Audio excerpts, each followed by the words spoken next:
playing our second record, If Only You Were Lonely, for the first time ever in New York City, and we're really looking forward to it.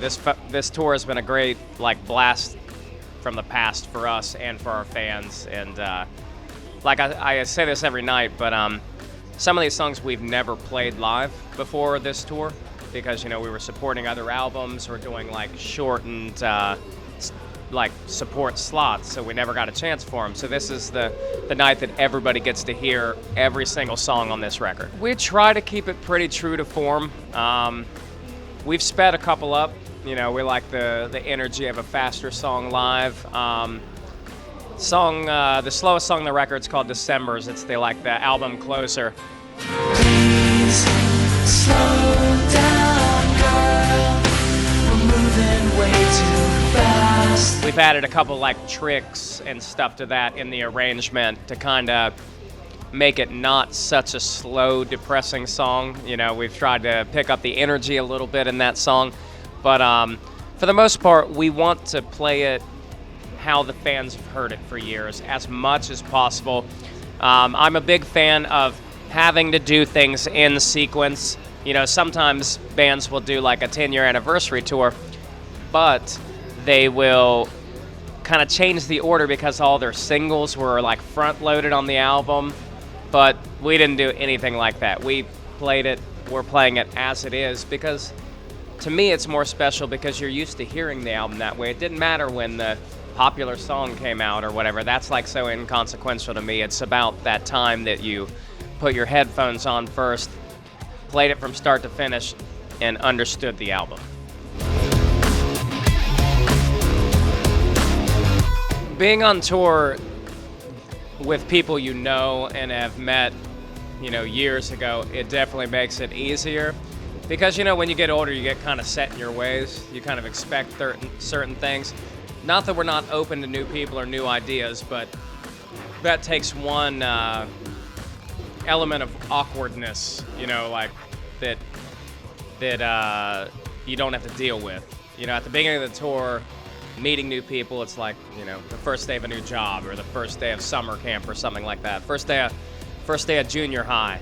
But when you know everybody, you just assimilate back into the last time you guys hung out, and you know that our band is known for liking coffee as opposed to drinking beer and stuff. So we all know that if we want to hang out, we're going to hang out before the show and go to a coffee shop because we are not going to be the band that is hanging out at the bar after the show. That's just one of the little slight variations that people know about us. Yeah, we've seen people that have come to these shows for 10, 12 years, and we've seen them grow up as we've grown up. But then you also see a 15-year-old at the show, and we're like, why are you here? How are you hearing about us and seeing us for the first time right now? And they'll be like, my older sister or older brother turned me on to you, and you've been my favorite band for 5 years, but now I'm just old enough to go to a show.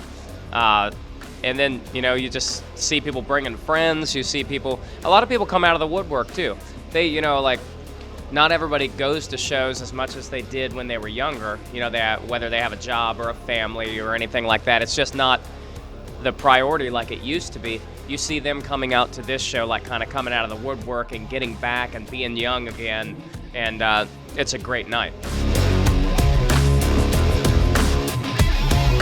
We're early in the writing process as far as catching stuff to tape and stuff like that.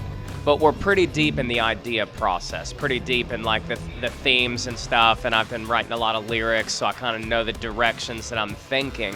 And then when we get home after we do one of the first international portions of this, which will be around May, I believe, we'll start actually trying to turn ideas into songs and stuff. But we have the EP that came out over the summer that we will play a song off of tonight. And we're only allotted a certain amount of time, and everything has to run perfectly, so I wish we could do a little bit more off of it, but we are able to squeeze one new song in during this set of a 10-year anniversary. I would like to do it in one night, kind of broken up a little bit, because we're the type of band, we're from the Midwest. We always have to put our heads down and work, and try to do more than is expected out of us. So our EPs aren't 5 songs; they're like 9-song EPs. So it would be great to do that and kind of maybe break it up, like do one, take a tiny intermission, do another one, take a tiny intermission, and then do a long, extended third EP, which would be heard. Hey, what's up? This is JT. Subscribe to Louder Noise, the loudest noise on earth.